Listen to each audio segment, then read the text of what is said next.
والجزء بتاع شريعة العبد العبراني وما إلى ذلك من شرائع كتير كانت كلها على يد واحد. هو مين؟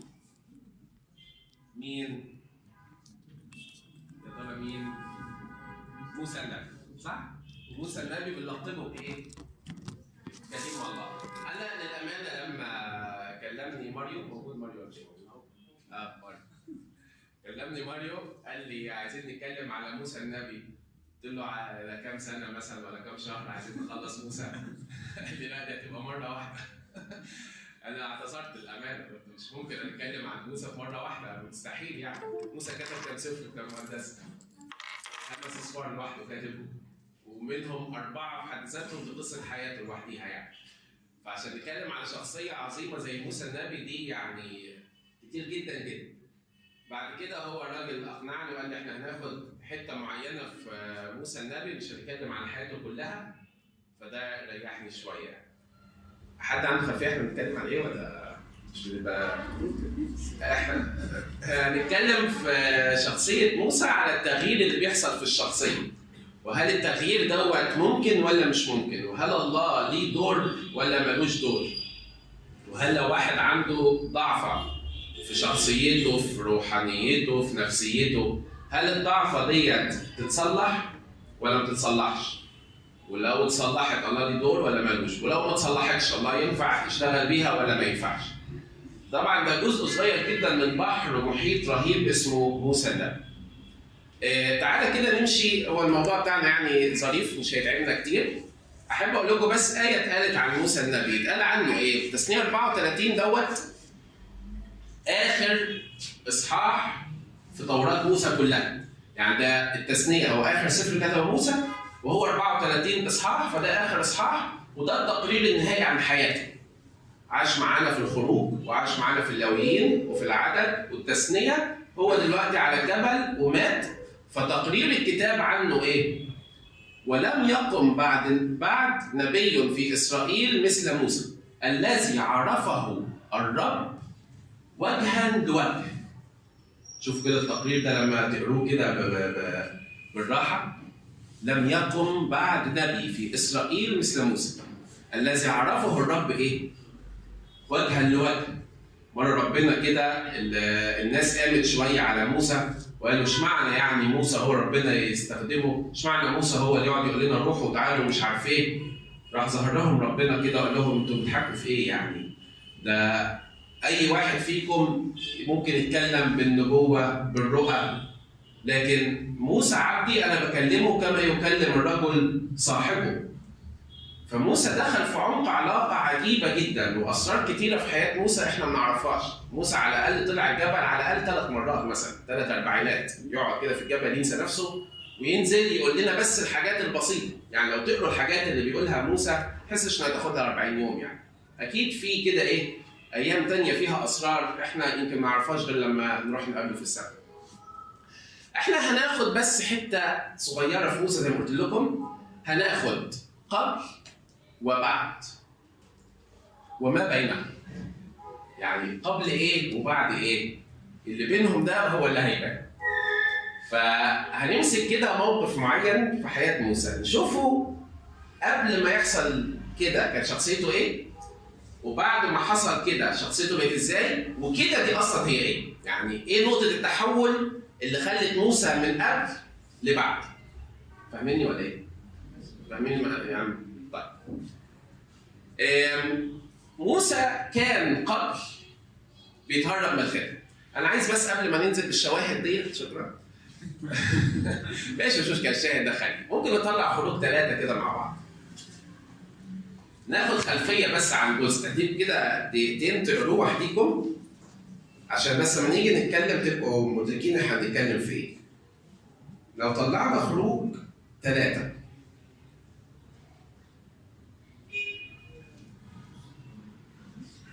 ماشي؟ اقرا خروج 3 كله، وخروج 4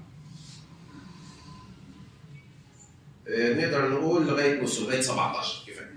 خروج 3 كله و4 لغايه عدد 17.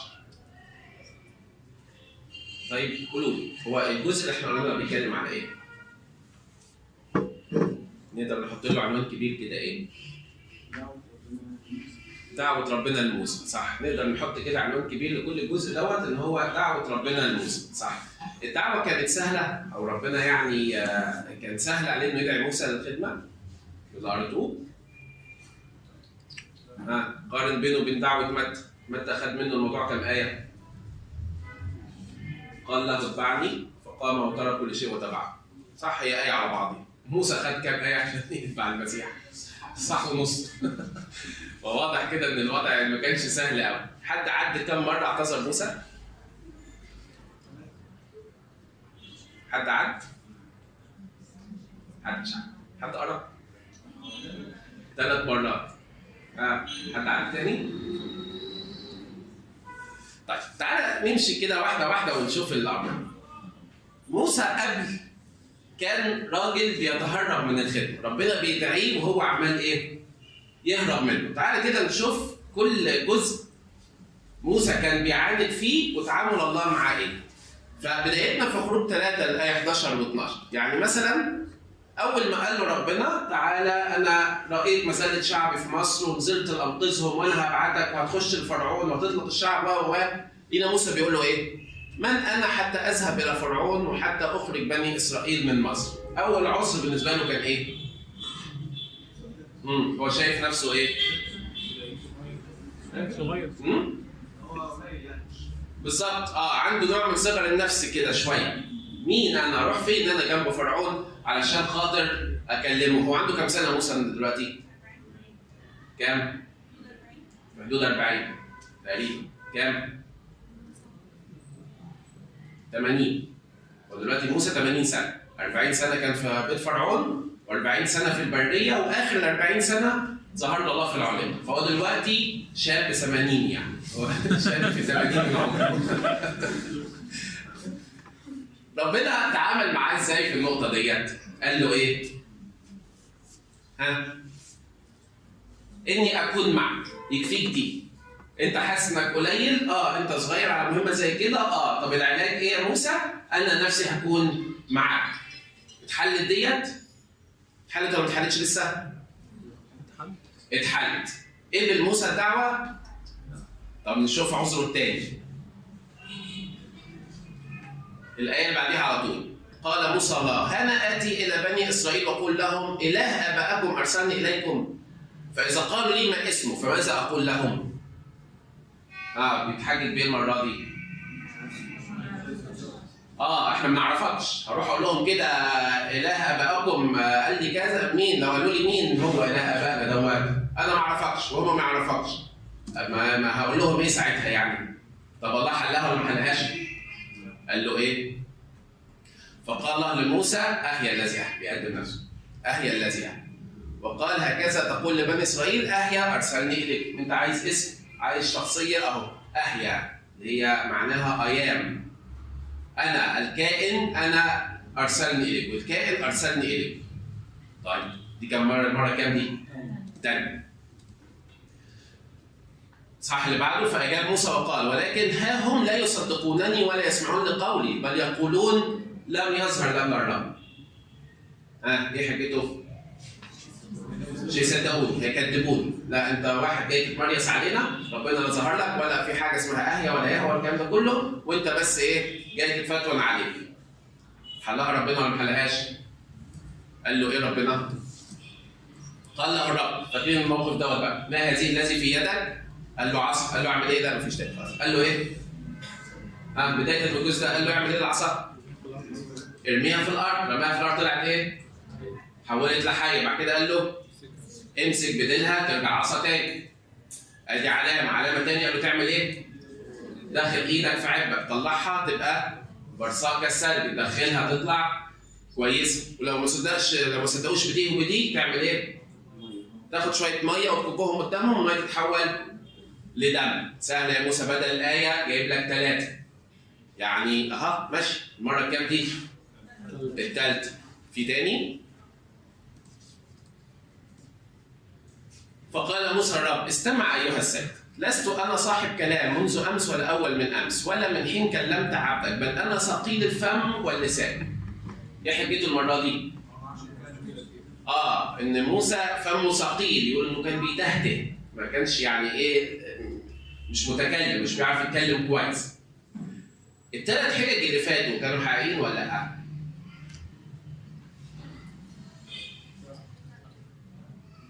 مش حقيقي. طب الحجه دي حقيقيه ولا لا؟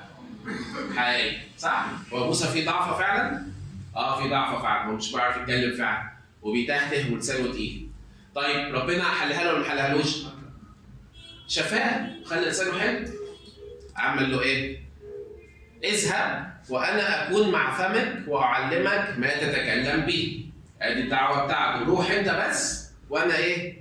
هبقى معاك وانا اللي هديك الكلمه وهتتحل كل حاجه. المره كام دي؟ الرابعه. زاد يا عم مرة. في حاجه تاني؟ لسه تاني. فقال استمع ايها السيد ارسل بيد من ترسل. يعني ايه الجمله دي؟ اشوف لك حد غيري.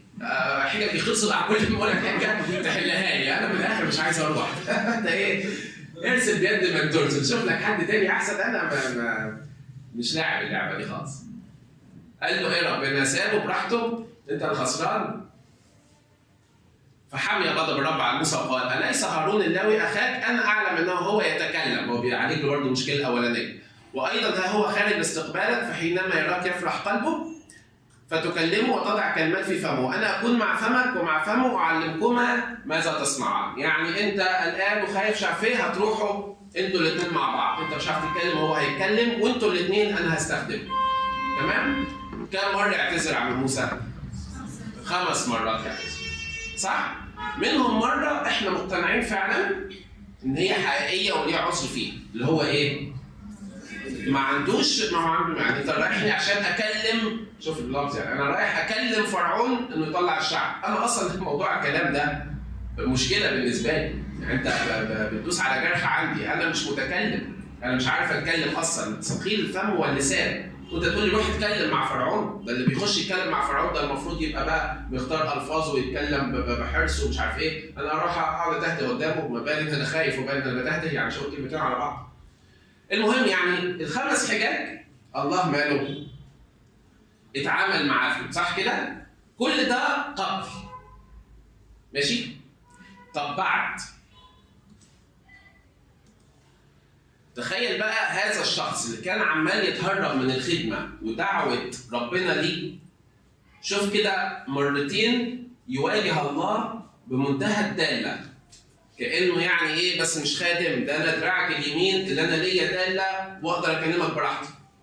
شوف كده في خروج 32، طبعا ده اصحاح مشهور بتاع العجل الذهبي، لما هو كان على الجبل بياخد الشريعة والشعب تحت قال لهارون اعمل لنا عجل شكل موسى مات، فعمل لنا عجل ذهبي وقعدوا يعبدوه. فاكرين الموقف ده؟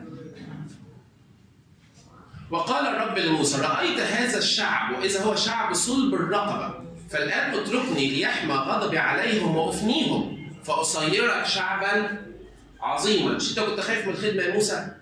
الشعب ده صعب صلب الرقبة، سيبني أفنيهم وأجيب لك شعب ماله أسهل شوية، فأنت ما تستثقلش الخدمة، لا يعني تخدم وأنت مرتاح أكتر. موسى كان تعبان جدا مع الشعب، فهسهل لك الدنيا، هخليك شعب أعظم وتبقى الخدمة أسهل بالنسبة لك. موسى يقول له إيه بقى؟ فتضرع موسى أمام الرب إلهه وقال لماذا يا رب يحمى غضبك على شعبك الذي أخرجته من أرض مصر بقوة عظيمة ويد شديدة؟ لماذا يتكلم المصريون قائلين أخرجهم بخبز ليقتلهم في الجبال ويفنيهم عن وجه الأرض؟ ارجع عن حمو غضبك واندم على الشر بشعبك. اذكر إبراهيم وإسحاق وإسرائيل عبيدك الذين حلفت لهم بنفسك وقلت لهم أكثر نسلكم كنجوم السماء وأعطي نسلكم كل هذه الأرض التي تكلمت عنها فيملكونها إلى الأبد. فندم الرب على الشر الذي قال أنه يفعله بشعب. هنا بنشوف موسى يعمل إيه؟ ده كاهن عن الشعب، ده بيشفع في الشعب، ده بيتضرع أمام الرب إنه يخلي الشعب ده. يا موسى ده أنت ما كنتش عايز تخدم أصلاً، ده أنت مستصعب الموضوع خالص، ده هو قال لك أنا هريحك، هخلي لك الخدمة أسهل، أنا هفني لك الشعب ده. الشعب ده كان عدده تقريباً قد إيه؟ حد عنده خلفية؟ تقريباً يعني 600,000 عيلة، ما يعادل لو قلنا مثلاً زوج وعيلين ومش عارف إيه في حدود 2 مليون ولا أكتر كمان. فموسى بيسوق قدامه، نعم؟ 6 مليون 600,000 أسرة يمكن، كان قصدي كده، لا ما وصلوش قوي 6 مليون كتير قوي يعني، ممكن هي طبعا الأرقام ممكن تختلف يعني، لكن القصد إن موسى بيسوق قدامه شعب ضخم. تخيل يبقى شعب ضخم وكمان زي ما ربنا وصفه إن هو إيه؟ صلب الرقبة وعنيد، فالخدمة كانت صعبة وتقيلة على موسى. لكن نشوف موسى اللي كان عايز يهرب من الخدمة دلوقتي بعد بقى قلبه مشتعل بالخدمة وبقى حابب الشعب وبيتضرع على الله، يقول هو أنت هتفنيهم دلوقتي عشان شعب مصر يقول دول طلعهم من مصر عشان يفنيهم في البرية وفي الجبال؟ لا، ما يحصلش الكلام ده منك. أنت لازم تحافظ على عهدك اللي عهد بيه الشعب ده. هنا بعد طيب يمكن نزوة، يمكن حد رشيع عشان يقول الكلمتين دول. اتكرر مرة تاني في سفر العدد بعد ما تجسسوا الأرض ورجع ال 12 جاسوس، 10 منهم قالوا له الأرض كويسة وجيدة وزي الفل، بس دي أرض بتأكل سكانها، ولما دخلنا كنا احنا كالجراد في أعيننا وأعينهم، ومش هنعرف نمسك ولا نخش الأرض ديت، والشعب كله صار عليه ساعتها. وقال الرب لموسى: حتى متى يهينني هذا الشعب؟ وحتى متى لا يصدقونني بجميع الآيات التي عملت في وسطهم؟ إني أضربهم بالوباء وأبيدهم ونفس الوقت هعمل إيه؟ وأصيرك شعبا أكبر وأعظم منه، أريحك. فقال موسى الرب: فيسمع المصريون الذين أصعدت بقوتك هذا الشعب من وسطهم، ويقولون لسكان هذه الأرض الذين قد سمعوا أنك يا رب في وسط هذا الشعب، الذين أنت يا رب قد ظهرت لهم عينا لعين، وسحابتك واقفة عليهم، وأنت سائر أمامهم بعمود سحاب نهار وبعمود نار ليل. فإن قتلت هذا الشعب كرجل واحد، يتكلم الشعوب الذين سمعوا بخبرك قائلين: لأن الرب لم يقدر أن يدخل هذا الشعب إلى الأرض التي حلف لهم. عمل إيه؟ قتلهم في القفر. بس ده إله يعني إيه؟ حط نفسه في مشكلة وما عرفش يخرج منها. هو قال هطلعهم وهدخلهم الأرض، طلعهم في القفر، ليه الدنيا صعبة عليه، راح قال لك أعمل إيه؟ أفنيهم في القفر. فالآن لتعظم قدرة سيدي كما تكلمت قائلا: الرب طويل الروح كثير الإحسان، يغفر الذنب والسيئة لكنه لا يبرئ، بل يجعل ذنب الآباء على الأبناء إلى الجيل الثالث والرابع. اصفح عن ذنب هذا الشعب كعظمة نعمتك، وكما غفرت لهذا الشعب من مصر إلى ها هنا. فقال الرب: قد صفحت حسب قولك. هنا بنشوف موسى بيعمل إيه؟ شخص بقى دخل عمق الخدمة بقلبه على مخدومينه قوي، وفي نفس الوقت علاقته مع الله قوية قوي، فبيطلب بدالة كبيرة قوي، اللي هو ربنا نفسه أمر إنه يبيد الشعب، بس أنا كموسى أنا واقف معاه. ومرة قال له كده: لو أنت هتفني الشعب فامحني من كتابك. يعني لو خلاص قفلت معاك ومفيش أي غفران خالص وهتفنيهم، فاعمل إيه؟ افنيني أنا معاك، ما اقعدش أنا كده لوحدي من غير الشعب ده قبل وبعد. قولوا لي انتوا بقى ايه اللي حصل في النص عمل التحويل ده؟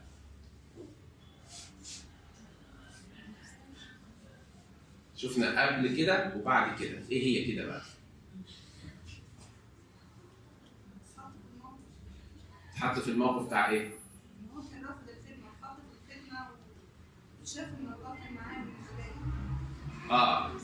البدايه. ان يعني ايه؟ راح اتحط في الموقف نفسه، فده خلاه يشعر ان قد ايه الخدمه دي يعني يقدر يجيب فيها مثلا. ماشي. ايه كمان؟ ايه الموقف اللي قلب الدنيا؟ طب هو بدأ يخدم بعد ايه؟ امتى اول خدمه دي حصلت بعد ايه؟ امتى ابتدى يتحرك الخدمه ويروح ويتحرك؟ طيب نشوف السر كان فين. السر كان في لقاء العليقة. هنا مقابلة مع الله بشكل غير اللي كان متعود عليه. موسى طالع بكل حكمة المصريين، وعنده خلفية إن في آلهة كتير وتماثيل كتير وأشكال كتير، بس هو عارف إن في إله للإسرائيليين والعبرانيين واحد بس. فلما طلع بص يقول ايه: وظهر له ملاك الرب لهيب نار من وسط عليقه، فنظروا اذا العليقه تتوقد بالنار والعليقه مالها لم تكن تحترق. منظر عجيب. فقال موسى: اميل الان لانظر هذا المنظر العظيم، لماذا لا تحترق العليقه؟ فلما راى الرب انه مال لا ينظر، ناداه الله من وسط العليقه وقال: موسى موسى. فموسى قال له ايه؟ ها انا ذا، ما اجريش، انا ماشي معاك، في حاجه غريبه ما تهربش منها، لا راح يبص. فلما ربنا شاف ان موسى رايح يبص وعنده كده جرأة فندم عليه خطوه اكتر. فراح موسى عمل ايه؟ ها انا ذا، بيرد، ماشي موسى معاه. فقال لا تقترب الى هنا، اخلع حذائك من رجليك لان الموضع الذي انت واقف عليه المقدس. ثم قال انا اله ابيك، اله ابراهيم واله اسحاق واله يعقوب. هنا بقى كأن موسى بيتردد جواه، بسمع الأذن سمعت عنك، أما الآن رأتك عيناي. مين قال الآية دي؟ مين قال الآية دي؟ فمدرس الأحد بيدي السؤال عليه 5 جنيه. فمصحصح. ففي 5 جنيه اللي هيقول مين قال الآية دي؟ بيصحصح فعلا. سقف لا. خد ال5 حقك حقك، امسكي بس. خلاص بعد الناس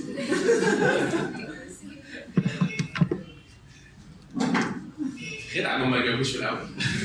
انا كنت عايز اقول لك كده من بدري بس صحيح. كويس لسه على 5 جنيه. ايوب قال بسمع الاذن سمعت عنك، اما الان رأتك عيناي. والمعلومات ايوب كان قبل الكلام ده كله.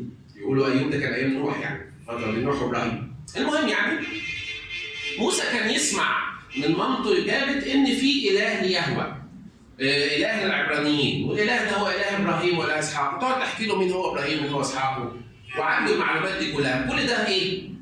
سمع الاذن، عمال يسمع يسمع يسمع لغايه ما جت زياره نعمه على غير المتوقع.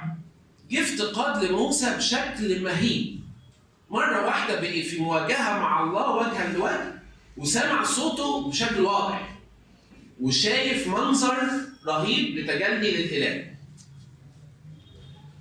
عرفه بنفسه انا اله ابيك، اله ابراهيم ولا اسحاق ولا يعقوب. فغطى موسى وجهه لانه خاف ان ينظر الى الله. فقال الرب اني قد رايت مذله شعبي الذي في مصر وسمعت صراخهم، والان هلم ارسلك الى فرعون.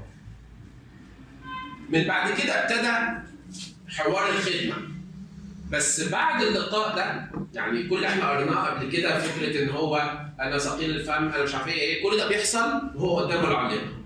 بس بعد ما خلص لقاء العليقه ونزل، بقي موسى ايه؟ شخص تاني، لم العده بتاعته وخلاص، وقال لي يا صهيون حماد انا خلاص كده خلصت مهمتي هنا واديني راجع لمصر نشوف القصه بتاعتنا. فاول حاجه نقدر نقول غيرت شويه في شخصيه موسى من شخص خايف يعني بيتهرب من دعوه الله ليه وبيتهرب من الخدمه، لشخص قلبه حار قوي على الخدمه، هو لقاء شخصي حقيقي مع الله. يعني ايه لقاء شخصي حقيقي مع الله بقى؟ احنا عايزين كل حاجه نطبقها عليه. تفتكروا بقى ايه لقاء شخصي مع الله؟ اشكرك. كويس لحقتنا قبل 5 جنيه.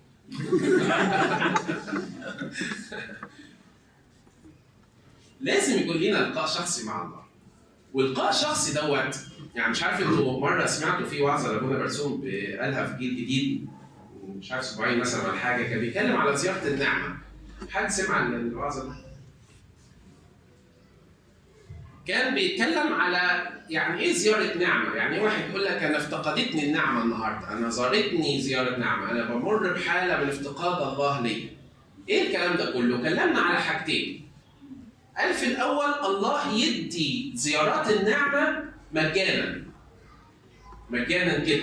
يعقوب كان هربان من عيسو، فاكرين لما حكيت معاكم؟ وهو هربان ينام فيشوف سلم وعليه الملائكه والله واقف من فوق بيوعده ان انت لما ترجع هتجيب الارض دي. هنا يعقوب كان ليه اي دور في الموضوع؟ لا، دي زياره نعمه من غير اي استحقاق، من غير اي استعداد، من غير اي حاجه خالص. هو الله افتقده في الوقت ده. لكن جينا بعد فتره مع يعقوب لقيناه بيصارع مع الله، بس قبل صراع الله اللي هي فيها تغيير الاسم بقى ومرحله اكبر، كان قبليها ايه؟ لو حد فاكر لما اتكلمنا في الموضوع ده. كان قبليها خلوه لوحده. اجاز كل عيلته قدامه وقعد هو بقى وحده. وبعد كده صارعه انسان حتى الفجر. فالحاجه فيه هنا هي زياره النعمه الاولانيه. وابونا وعدنا وقال لنا دي بتبقى مجانيه تماما. ممكن تكون اختبرتها وممكن تكون لسه هتختبرها. لكن دي هتيجي. ده على لسان ابونا برسوم، وانا الامانه اثق في الكلام ده جدا. ان لازم ربنا هيدوقك حاجه حلوه، والا هنبقى ماشيين متخبطين في الظلام. يعني احنا بنتبع اله كده يعني مش عارفين بيعمل لنا ايه بالظبط. لكن هتلاقي مره كده في وقفه صلاتك حسيت ان الصلاه النهارده مميزه. في قداسك حسيت ان في كلمه معينه خبطت فيك، بدل ما انت قاعد كده سرحان طول الوقت، لا لقيت مثلا صلاه الاسم النهارده جميله جدا. دي صلاه الصلح عرفتني قد ايه احنا بقينا في صلح بيننا وسلام بيننا وبين الله. الوعظه كان فيها كلمه، الانجيل كان فيه كلمه، البولس كان فيه كلمه، تحس القداس كده في حاجه غريبه. جلسه مع اب اعترافك وتحس كده ان القعده مريحه، وان الكلام رايح جاي، وان في كلام كده عمال يخبط فيك وربنا بيتصرف معاك. هنا ربنا كده ايه؟ بيدوقك حاجه حلوه. يقول لك الطريق معايا حلو. ده هيجي لي منين؟ زياره النعمه دي اللي هي من غير توقع، من غير حاجه من كده، الله هيسمح بيها كده. بس عشان اخش بقى النكست ستيب بقى اللي هي بقى النعمه الحقيقيه بقى والبركات الكبيره الحقيقيه، محتاجه مني، كمل لي كده 3 ورا بعض بقى. محتاجه مني ايه؟ قول محتاجه مني ايه؟ صلاه؟ وانجيل؟ وقداس؟ لا ما قلتوش صح. ايوه مواظبه. هي مش عايزه صلاه، هي عايزه ايه؟ حياه صلاه. مش عايزه قرايه انجيل، عايزه انجيل مفتوح. مش عايزه حضور قداس، ده عايزه ايه؟ اتحاد بجسد الله. يعني احنا مش بنحكي في ممارسات روتينيه بتحصل كده وخلاص. مشكلتنا دايما في ايه؟ نبدا انجيل متى اصحاح 1 تقرا 70,000 مره. متى 2 30,000 مره. متى 27 28 دول هم في الكنيسه ولا بنسمع. مشكلتنا ان احنا نبدا بدايه حلوه ونسمع كده كلام حلو ونروح الله يشتغل فينا ونرجع وخلاص وهنبدا بقى ومش عارف ايه وكده. يوم 2 3 اسبوع بتاع. مشكلتنا في عدم المواظبه. ابليس فاهم دي وعارف كويس يضربنا في المشغوليه، وهو عنده خبره في دي، يعرف يشغلنا كويس قوي. اصل انا يعني بيني وبين ربنا علاقه حقيقيه، فانا لما اقف اصلي بصلي باللي في قلبي ناحيه الله. حلو جدا. في يوم من الايام هتلاقي قلبك ما فيهوش حاجه. هتعمل ايه؟ طبيعي مخك فهمها ايه؟ انت لما يبقى في قلبك في حاجه هتصلي، طب قلبك ما فيهوش حاجه هتعمل ايه؟ مش هتصلي، هي لوجيك كده خلاص. طب انا بخش اصلي وبسبح وانا متعزي وفرحان وكل حاجه، حلو جدا. طب لو انت مش متعزي وفرحان، اللوجيك هيقول ايه؟ مش هصلي. اصل انا الفكره ان انا مودي. يعني ايه مودي؟ يعني لو انا النهارده تمام كده زي الفل هخش اصلي واقرا في الانجيل واسبح ويعني الشارع كله يسمع الصوت. حلو قوي. بس بصراحه بقى لو انا مقفول ولا مخنوق هضحك على نفسي، هضحك على ربنا، هقف اقول كلام وخلاص. ايوه هتعمل ايه يعني؟ ما خلاص مش هصلي. ابليس فاهم دي. فتلاقي مودك بيتغير دايما في الوقت اللي بتحط فيه علاقتك مع الله. سهل قوي عليه على فكره. سهل قوي يضربك بالمشغوليه، سهل قوي انه يقلب مودك في لحظه، سهل قوي انه يغير لك كده الدنيا، تبقى داخل متعزي وزي الفل، تسمع خبر في التلفزيون قفلت انت الحكايه كده. طب يعني اضحك على ربنا اقف اصلي كده وخلاص؟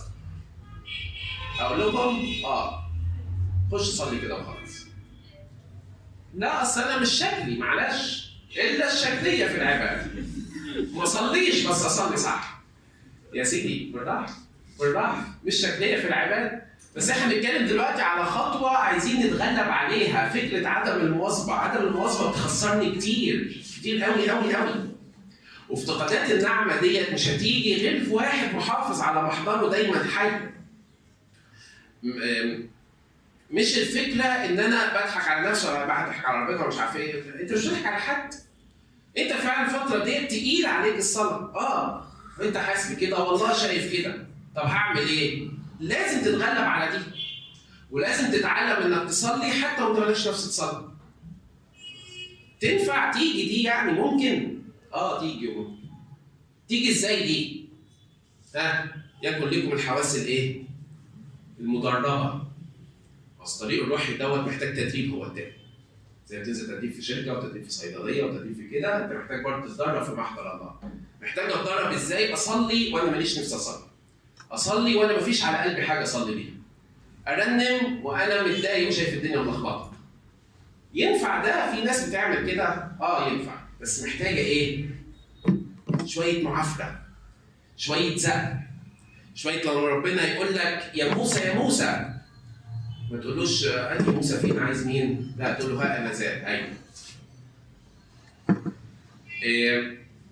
تعبير ابونا كده لما كان بيتكلم في الموضوع ده، هو قال لك زيارات النعمه والحياه مع ربنا ما تجيليش كده بابانا الذي اللي بقولها في اليوم وانا رايح انام. معلش يعني اسمحوا لي كده نتكلم بحاجه. ربنا من زمان على فكره ايه؟ صلي ان شاء الله ابانا الذي. صلي ان شاء الله دقيقتين. لا، هو الحقيقه يعني لو يجوز القول يعني ده ما ياكلش عيش، ده ما يشبعناش ده مع ربنا ابانا الذي ولا الدقيقتين اللي تصليها دي ما توكلناش حاجه، دي ما نلحقش ندوق حاجه. لو هنتكلم بجد يعني سامحوني انا طبعا ماليش ان انا اقول حاجه زي كده، بس يعني لازم يبقى في وقت في الصلاه. ولو تعترضوا عليا انا قابل الاعتراض يعني، بس انا احط لنفسي مع اب اعترافي وقت للصلاه واظبط الساعه. وقت الصلاه بتاعي مثلا يعني ما يقلش عن ربع ساعه مثلا. طيب بالربع ساعه يعني هي ابدا لازم في دقيقتين وخلص. انت داخل محضر الصلاه وانت على قلبك انك مش هتقعد اقل من ربع ساعه. يعمل حاجه ده هتلاقي نفسك مجهز نفسك، وهتلاقي على قلبك في كلام بيطلع اللي هو فكره انا طيب ايه لسه فاضل 10 دقايق اعمل فيها ايه؟ طب قول ترنيمه واحده واقفين، ماشي قول ترنيمه وانت واقف. وانت بتقول الترنيمه ايه يا اخويا ده في بيت هنا اول مره افهم، اذني سقطتها. ايه اذني سقطتها؟ تخلص ربع ساعه تدور كده على النت ايه اذني سقطتها دي؟ يطلع لك فيديو الدكتور مين هو بيشرح ان اذني سقطتها وشريعه العبد ربنا وهدانا بيجاوب عليه وبتاع الحاجات دي كلها. فتلاقي انك في كده حاجه بتحصل. طيب يا سيدي انا اذني سقطنا اذننا وبعدين دينا لسه فاضل 5 دقايق على ربع ساعه هنعمل فيها. طيب ما انت سامع ان البلد خربانه، صلي للبلد، صلي لاصحابك، صلي العيد. مش عارف حاجه خالص. طب ما عندنا كنز في الكنيسه اسمه الاجبيه. الاجبيه دي محطوطه بالذات علشان لما تقول انا مفيش على قلبي حاجه اصلي بيها، ولا مفيش على حاجه ومودي وحش ومش عارف اصلي. طب هو يعني ده كلام منطقي وكلام بيحصل، لكن علاجه ان انا ما اصليش؟ لا، استعين بقى بحاجه زي كده. طلع الاجبيه بتاعتك، صلي بمزمور منها، صلي بانجيل، صلي بالقطع، صلي بالتحليل. ادي لنفسك وقت، ما تبقاش كده ايه مستعجل هو انا داخل اصلي وخلاص. لا، انا حابب دي قوي ان تحط، خصوصا الصوم جاي، وحط لنفسك التدريب ده. انا وقت صلاتي مش هجري، انا هحط له وقت صلاتي ربع ساعه، تلت ساعه، 10 دقائق، نص ساعه زي ما بتقول، بس انا داخل وانا محضر نفسي ومجهز نفسي ان انا مش كلمه وهجري. حد يعترض؟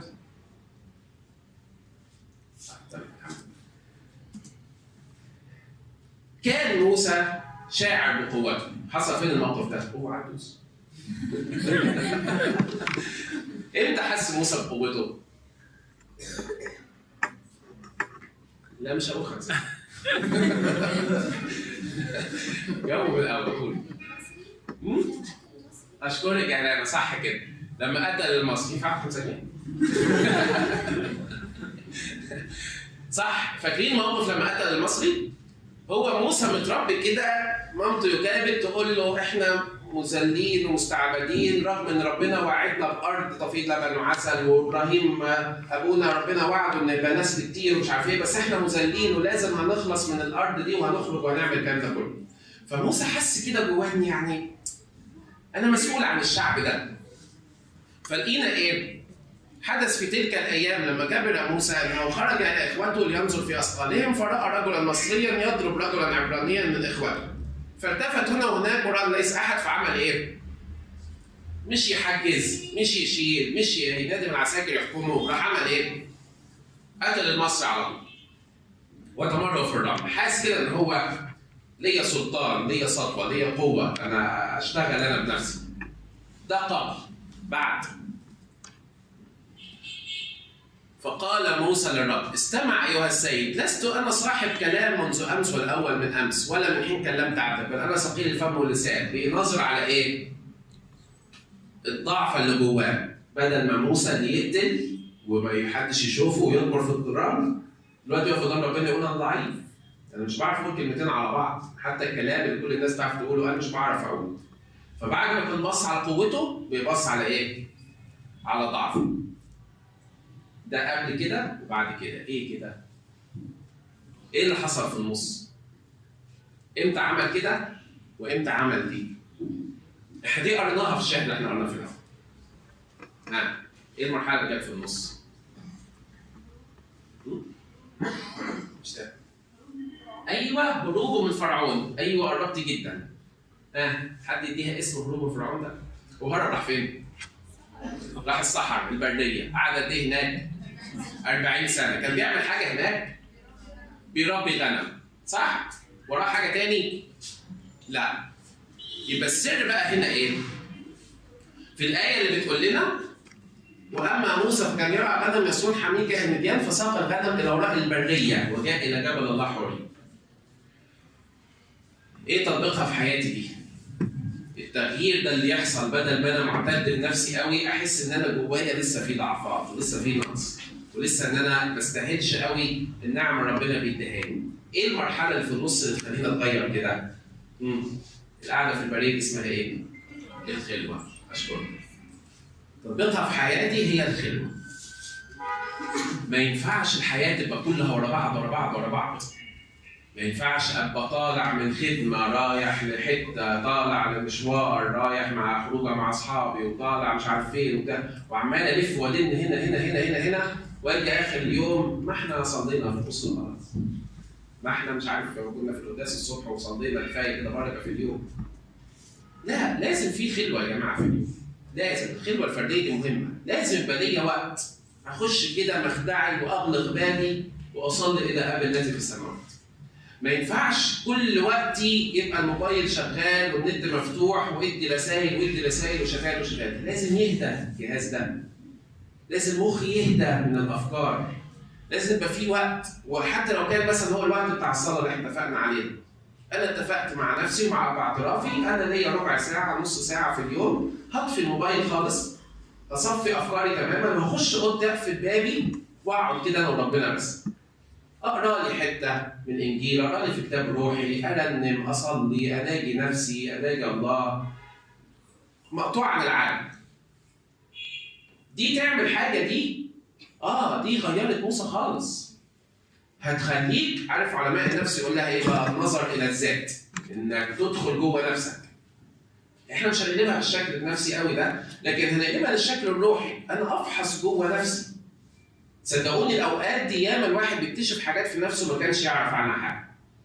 ياه، ده انا من ميته بقالي ما علاقتي مع ربنا ملخبطه خالص. ده انا في علاقات في حياتي سيئه جدا.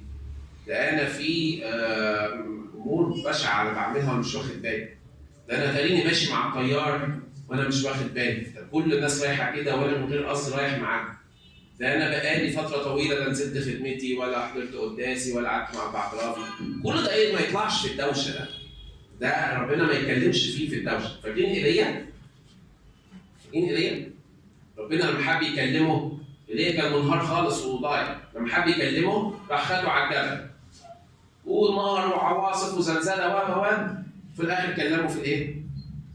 الصوت الهادي الخفيف. هو الله كده يتعامل معاك في الهدوء. محتاج تهدى. دوشه اللي جواك تهدى. الدوشه اللي براك تهدى. تفصل نفسك عن العالم وتخليك كده مع ربنا في قعده. مش مهم القعده دي قد ايه، الله هيتعامل معاك في القليل والكثير. بس اديله وقت. لما نمشي كده بالورقه والقلم، الله ليه العشر، مش كده؟ عشر اليوم كام؟ عشر اليوم كام؟ ساعتين و40 دقيقه، مش 24 ساعه؟ صح؟ ساعتين و40 دقيقه. تمام؟ لو هنمشي ورقه وقلم ادي عشر الوقت لربنا. اديله ساعتين و40 دقيقه. احنا مش بنمشي ورقه وقلم خالص طبعا. لكن عايز اقول لك ان الله ليه حق كتير عليك انت مش مديهوله لسه. والله عايز يتعامل معاك بس انت لسه مش مديله المساحه دي، مش مديله الفرصه. تمام؟ موسى كان بقاله قد ايه في الخلوه اللي هو قاعدها في الصحراء ديت؟ 40 سنه. بعد 40 سنه الله ابتدى يتعامل معاه. يعني الموضوع مش انا هروح النهارده اختلي شويه مع ربنا فبكره هطلع الشعب ده من مصر. انت مش هتطلع حد من مصر، انت بس طلع نفسك من التفكير. عليا طبعا. انا قصدي ايه؟ ما تستعجلش وادي ربنا وقته عشان يتعامل معاك صح. امين؟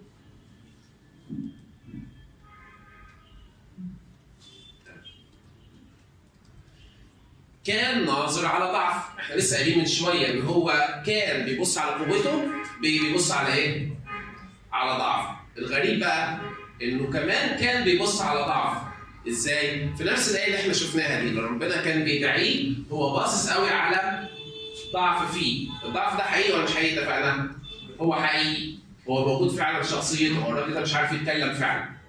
طب الله عالج الضعف ده ما عالجوش، صح؟ طب قال خلاص مش هينفع تشتغل معايا؟ لا نفع. تمام؟ طيب اصبح ايه بقى؟ شوف لما قال لك كده واقف كده عند البحر. البحر امامنا والعدو خلفنا. واحنا في المزنق. لا عارفين نعدي البحر ولا عارفين نرجع ورا. شعب فرعون صوت المركبات بتاعته الحديد بتخرم ودن، وده خلاص يعني لو طلنا سلام. وموسى واقف والشعب هايج عليه.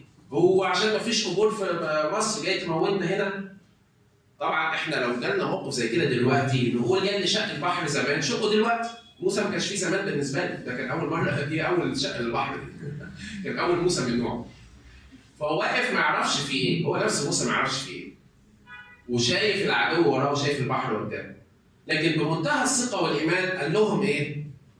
لا تخافوا، قفوا وانظروا خلاص الرب الذي يصنعه لكم اليوم فانه كما رايتم المصريين اليوم لا تعترضوا. يعني الله ليه قوه. ما قالهمش ده انا شوفوا ربنا قال لي العصايه بتاعتي دي هشق لكم بيها البحر. ما جابش الحكايه عنده خالص. بدل ما هو كان باص على نفسه وعلى ضعفه بيبص على ايه؟ على قوه الله، صح؟ صح ولا غلط؟ طيب الاب كان باص على ضعفه وشايف نفسه ضعيف. اللي بعد قال لهم انظروا خلاص الرب وقوه الرب. ايه اللي في النص؟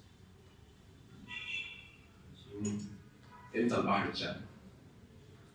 امتى واقف كده عند البحر؟ بعد ايه؟ سامع؟ ها؟ مع 5 جنيه بتقول؟ لا مش سهل. ها؟ ما هو لسه، هو دلوقتي لسه ما حصلش حاجه. هم دلوقتي طالعين من مصر واقفين كده فقال لهم بصوا كده ربنا هيعمل خلاص دلوقتي. كان قايل له بس يعني ايه اللي في النص اللي عمل تغيير في شخصيه موسى بدل ما بقاش شايف على ضعفه شايف قوه الله. لما الشعب ايوه شكرا يا كازوني. ايوه اتفضل. لما الشعب هاج عليه لما كان طلعكم من الارض وكده في الاخر جايين معاكم البحر والعدو ورا. ماشي، دي ممكن مرحله تغير. كازوني قربت لنا خالص.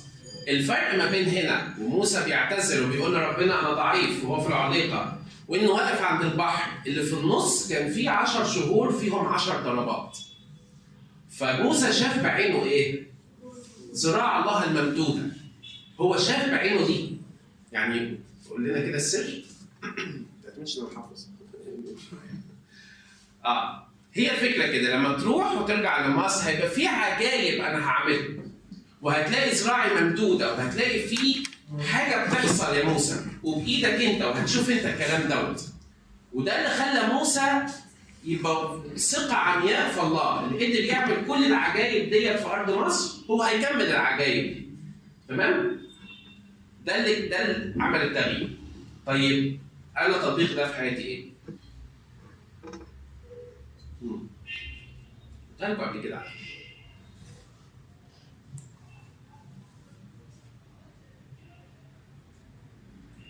حاجتين. اول حاجه يبقى ليا العين المدربه ان انا القط كده ايد الله اللي بتشتغل في الاحداث. احنا شاطرين قوي نتذمر، شاطرين قوي نقعد نقول والعالم بيحصل والغلا والدنيا والدين والمش عارف ايه والكنيسه ما بتفتقدش والعالم غالي ونقعد كده ايه كل الدنيا وحشه. لكن ما عندناش العين المدربه اللي تقدر تلمس ايد الله اللي شغاله حتى وسط المشاكل دي. ما عنديش الحواس المدربه اللي تقول الله ليه اراده وليه مشيئه، فهو كل الامور في قبضته، ووسط كل اللي بيحصل اللي هو الطبيعي بتاع العالم اللي ماشي فيه، لكن الله بيمد ايده بامور ما ياخدش باله منها غير الانسان الروحاني، هو الانسان اللي عينه مفتوحه على الله. فتعالوا بينا نصلي كده، نقول له يا رب يعني في كل حدث بيحصل حواليا وريني ايدك. ايد الله مش حاجه مهوله رهيبه ما تتخيلهاش او ما تصدقهاش، مش شرط تبقى كده خالص. مش شرط تبقى كده. اللي بنسمعه دوت في الزلزال بتاع تركيا وروسيا سوريا والناس اللي بتطلع بطريقه اعجازيه غريبه، دي ايد الله بتشتغل. تقول لي ما في غيرهم ماتوا، اقول لك ده طبيعي، واحد وقع على راسه حجر مات، ده قانون الطبيعه. لكن وسط الدمار والموت دوت في ايد الله بتخش بتعمل حاجه. في جنين في جنين طلعوه. وسط الغلا دوت اللي انت بتشوفه دوت بتلاقي في بركه بتحصل لناس، تلاقي ان الناس معوزه بس شغاله والدنيا ماشيه معاها. فمين اللي عينه مدربه بقى اللي هي تلمح عين الله اللي شغاله حتى وسط كل العبء وكل الضغط وكل الهيجان بتاع ابليس اللي بيحاول يعمله دوت؟ دي حاجه مهمه. الحاجه الاهم مين بقى اللي لما يشوف ايد الله فعلا يخزنها بقى هنا عشان تطلع في وقتها؟ وده المهم. ايه اللي بيخلي الناس ترجع عن الايمان وتلحد ويجي لها الافكار التشكيكيه الكتير ديت؟ انها بتنسى عمل الله. يا اما ما بتشوفوش اصلا من الاول، يا اما بتشوفه بس يجي وقت الضغط الحقيقي وينسى. موسى هنا بيقول لنا انا شفت قدامي 10 ضربات مستحيل تروح عن دماغي. ولعلمكم معجزه شق البحر ديت فضلت في ذهن شعب اسرائيل لغايه يمكن لغايه دلوقتي. انه قصه مذهله ان البحر يتشق قدام الشعب. ففضلوا فاكرين ده. فاكرين لما قلت لكم قبل كده يا ريت يبقى لينا دايري كده صغير اسجل فيه اعمال الله معايا. حتى الاعمال البسيطه صدقوني. حتى الحاجات البسيطه اللي انت تحس ان هي يعني ده ممكن يكون حظ، ممكن يبقى صدفه. جد الحظ والصدفه دي وحط ايد الله. وشوف كام حاجه هتلاقي ان الله شغال فيها معاك وانت مش داري. امين؟